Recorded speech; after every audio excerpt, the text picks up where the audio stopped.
Check Podcasts.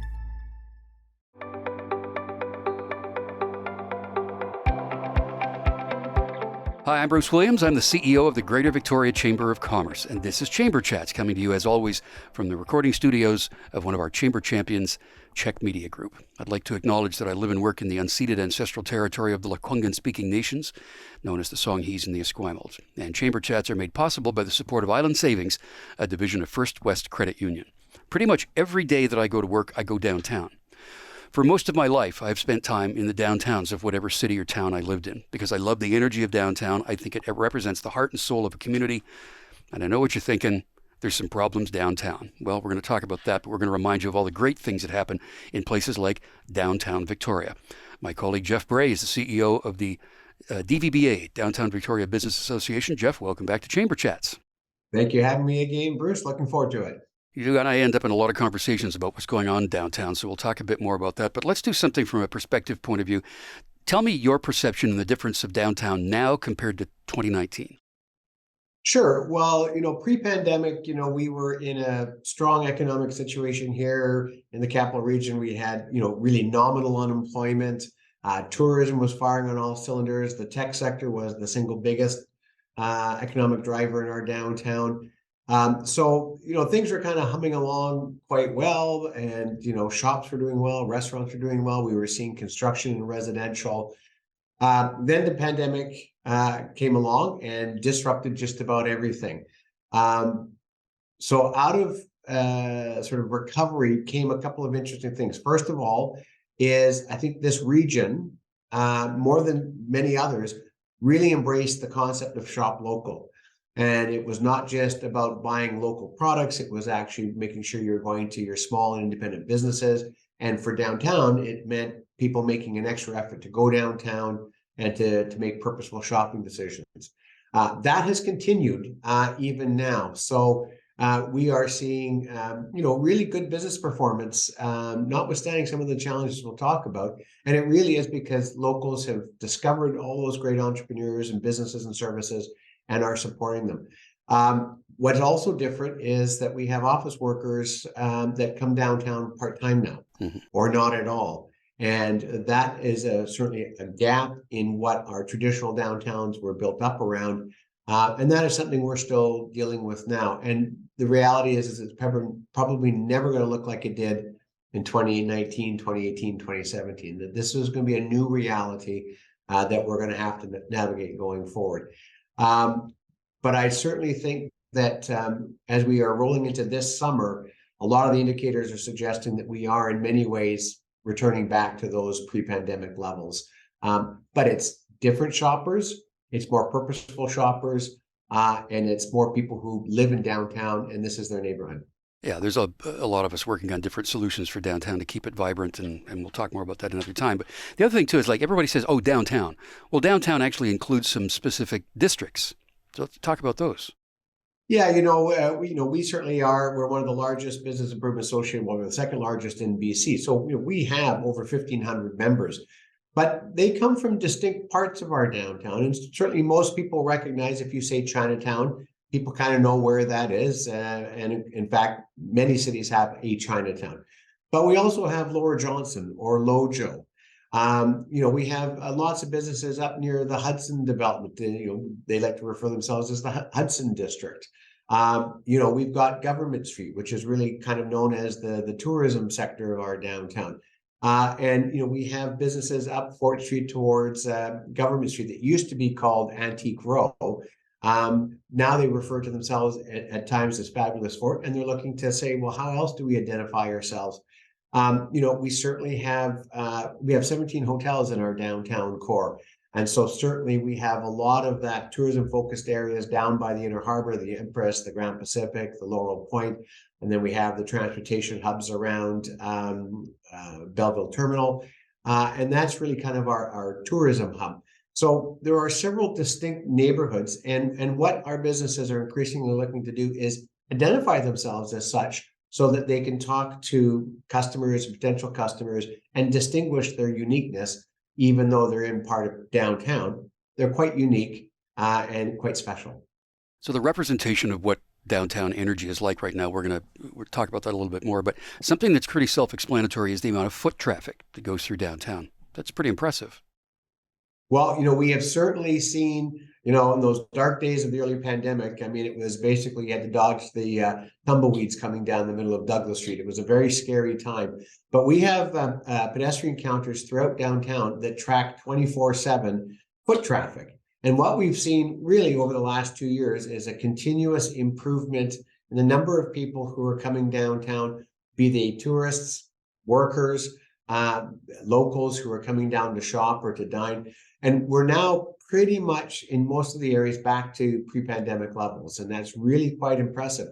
What makes it even more impressive is that we don't have all the office workers back. So that means these are other people who are making the choice of coming downtown. And, this is one of the things that our data is suggesting is there's kind of a tale of two downtowns, Bruce. There's some of the narrative that's out in the region about downtown, often by people who aren't coming downtown. And then there's the business performance we're seeing downtown, where businesses are doing really quite well in the whole. Sales are good. There's a significant portion looking to expand in downtown. But they face the story of downtown is dying, downtown is dirty, and it's really a bit of a tale of two stories. Two downtowns, but certainly having thousands of people now living in downtown. This is now a residential neighborhood as much as it is a commercial neighborhood. Yeah. And as somebody whose office is in fabulous Fort, I can say that it's not as bad as people are saying it is. Yes. Full stop. I'm just going to leave that right there for now. But one of the really cool things that happened during the pandemic was the patios, the amount of patios that popped up just as restaurants and cafes could only serve people outside. They couldn't bring them inside. That's been almost a cultural shift. That's amazing. We really did embrace patio culture here. And again, it wasn't just downtown. It was in Fernwood and other places. One of the things that we're very grateful for the city and the province was how quickly they streamlined application processes. So you could get these things up in 24 hours, critical to the survival of those businesses and keeping their staff working. What we discovered was people really like sitting out in patios. So, the city is in the process of finalizing their permanent patio policies and permits. We continue to support that, and we continue to encourage the city to be as flexible with those rules, allow the experts in running their businesses to, in other words, the city doesn't provide interior design guidance on a business that wants to operate. And so we're saying, make sure safety is taken care of, make sure accessibility is taken care of, make sure people are paying appropriate fees for using public space, but otherwise, kind of let the experts who are the business owners and their staff design these in a way that's going to work for their service, for their customers, and for the neighborhood. But I'm very encouraged by the number of businesses that I think are willing to make the investment in more permanent patios. I think it's added something to our neighborhoods and the vibrancy and vitality, and it's something that it's worth investing. Let's just make sure it can work for the business operators. Yeah, I love them. Then, of course, there's always that whole conversation about downtown parking. We're going to talk about that next. Our guest today on Chamber Chats is Jeff Bray. He's the CEO of the DVBA, Downtown Victoria Business Association. So kind of two sides to this story of downtown parking. The rates are increasing and the pay period is increasing. So there's ups and downs to that. But tell me about what you hear from your members about that. Sure. Well, parking is one of the perennial issues. If we did a survey back in 1940, businesses would say parking is a real problem, and it is a perennial in every downtown. Certainly, we have lost parking spaces in downtown, but it's not because of bike lanes. It's not because the city's made changes. It's because of redevelopment of properties that used to be service parking lots that were owned privately, managed privately. So parking is a challenge, but part of what we want to really encourage is smart use of the space that's on the curb, smart use of the space that's in the parkades. And so, what our members are really saying is, well, we're not going to get lots of new parking spaces, but boy, wouldn't it be great if my customers could just find the parking as they're coming into downtown and not driving around So I know that the city's working on real-time parking information that you could look on your app and find out which parkades have space and go straight there. I think that will be a big improvement. The other thing that we hear is, to the extent to which I'm in a business complaining about parking, well, I'm in the business, so obviously I found the parking. But the drivability in downtown right now, many have identified as being somewhat challenging. Can't turn right here, can't turn left here. This road is closed off. And the drivability and the ease with which people can traverse within downtown in vehicles, in taxis, is something that our members are saying needs to be looked at, and make sure that we are recognizing that we are a regional downtown. We are not a downtown for just the city of Victoria or just for a neighborhood. People have to be able to get goods into downtown easily, get people into downtown easy. And that means bicycle. That definitely means public transit. But the reality is, in a growing region, we're going to continue to have cars on the road. And if people can't navigate in your commercial business district, they will simply stop coming. So that's really what we're hearing from our members, is make it easier for people to find the parking and make it easier for people to drive to that parking. Yeah, I will always stick up for bike lanes because I'm a cyclist and I use them and I think they're great. So, yeah. You mentioned earlier the Government Street neighborhood or the sector. Ongoing conversation about the pros and cons of closing Government Street to vehicle traffic. And a lot of us are in that conversation all the time. Where do you think that's at right now? Well, one of the things that we know is if you ask people, would you like to close off a street? People say, well, sure, Tick, that'd be kind of cool. If you said to those same people, would you pay $100 more a year in your taxes? You might not get the same level of enthusiasm. And that's what we are hearing from our members is closure doesn't do anything for the business. In other words, they designed their business to be on a street.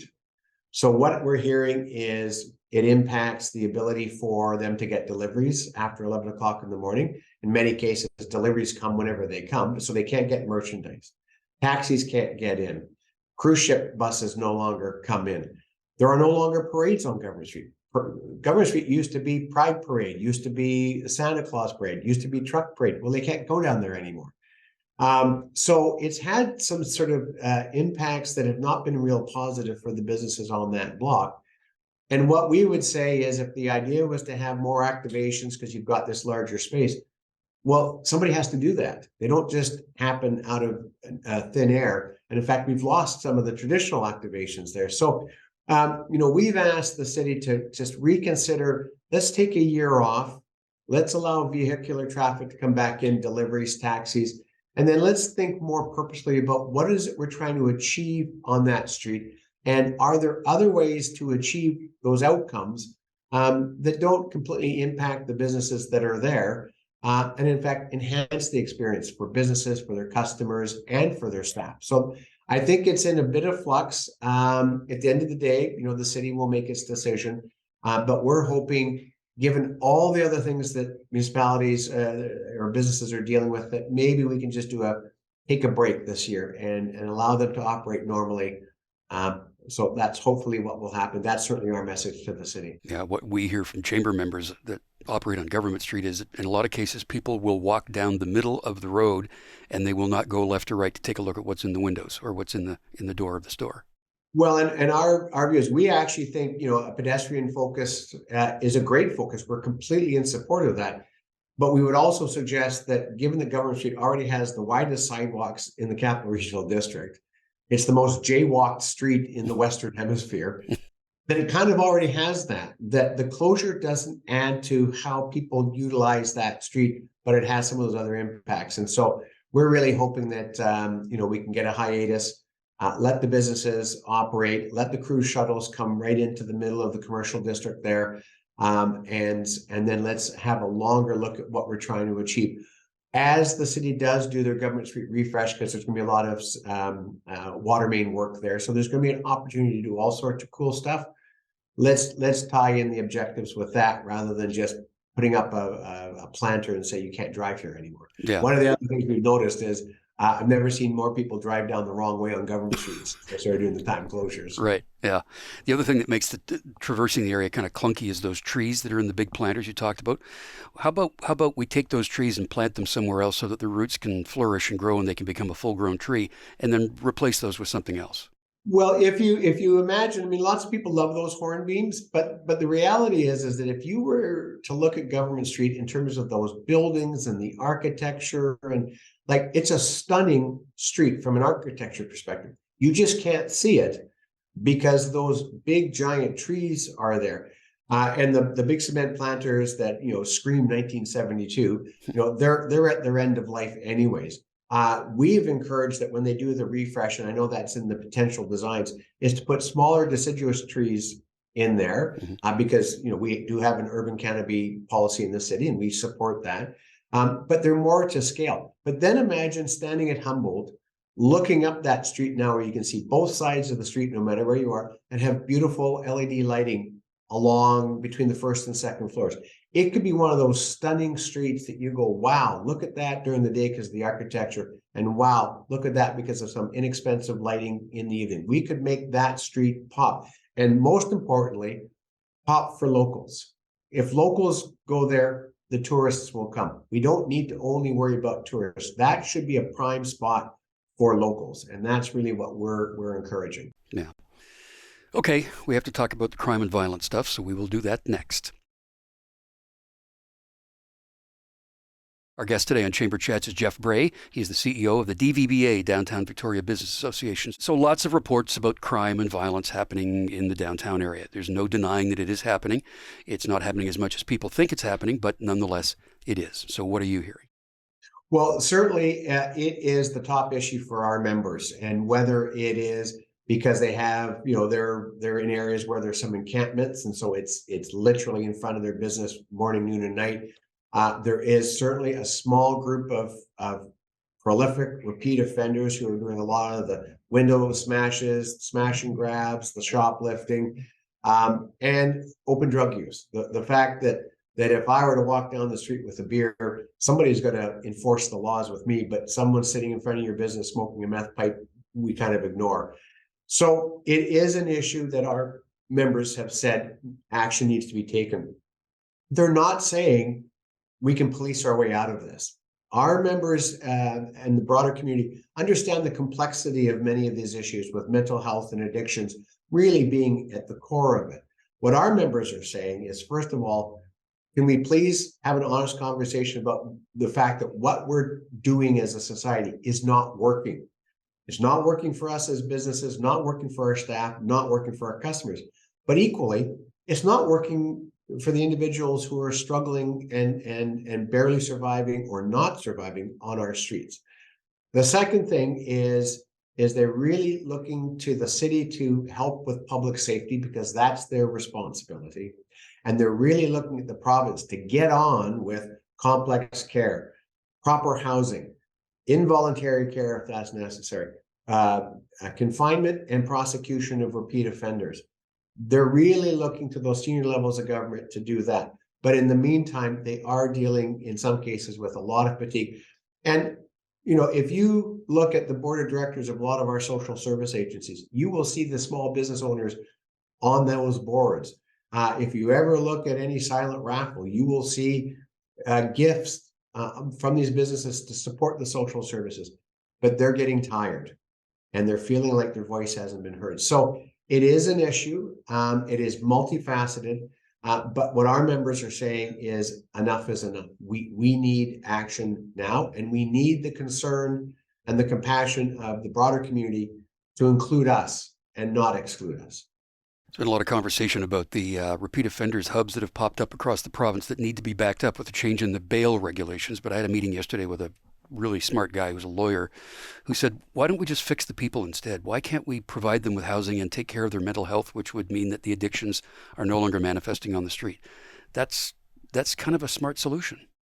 Well, certainly, we are very supportive of more recovery. And quite frankly, we think that in the same way as we recognize if somebody's standing on the Johnson Street Bridge ready to jump, We have legislation that actually says, you know what, we need to take over this person's life for 72 hours at least, because look what they're about to do. We would argue that somebody smoking fentanyl is standing on a bridge as well. And why aren't we considering helping to divert that person from this behavior to a behavior that's going to be healthier for them? At the same time, improving the impacts around. So we are fully supportive of supportive housing. We think congregate low barrier supportive housing, where whatever goes is not helpful for the neighborhoods and not helpful for the individuals. We also think that addictions and mental health is not a Victoria problem. It's not just a regional problem. It's not just a provincial problem. It's an international problem. And therefore, all of the services that support those individuals should not be scrunched into a 5-block square radius of your commercial business district. It needs to be decentralized along with the housing options, so that we don't have any impacts in one particular area because they've got every single service that's there.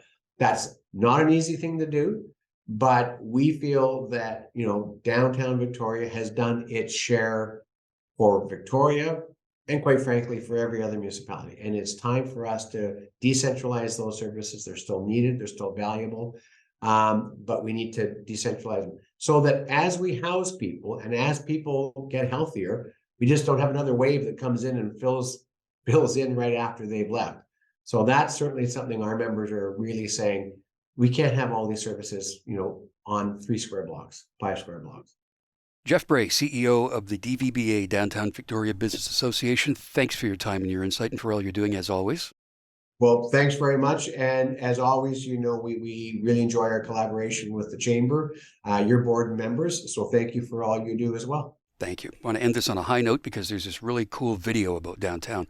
Take a look at this. I'm Bruce Williams. I'll see you again on another Chamber Chat. I brought the vibe, and here's where we say it all night. Won't stop till we see the sunlight. Just like the future so bright. And I love the way I'm feeling right now. Yeah.